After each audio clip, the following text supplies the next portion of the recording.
Please welcome Amanda Knox.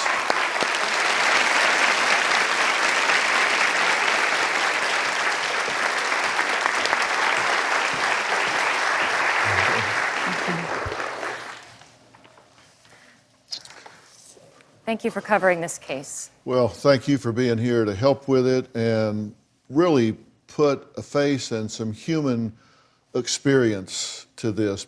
Absolutely. I don't know what it's like to have a week left to live, Right. potentially, thank goodness.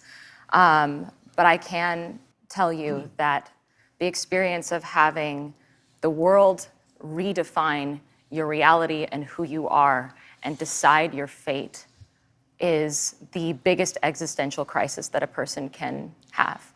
Take us through the moment that you're standing there knowing that you've not done this crime and hear them announce guilty. I walked into that courtroom after having spent 2 years in prison already. There had been headlines after headlines in the international media deciding what kind of person I was, Foxy Knoxy, the monster. And up until that moment, I thought, this is all nonsense.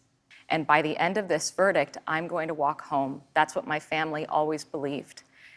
And when they pronounced colpevole, guilty, I remember not being able to hear anymore.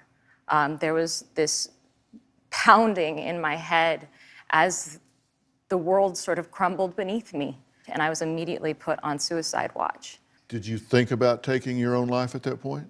My thoughts about suicide came later when I had the moment to sit there with myself and think, oh, this is my life.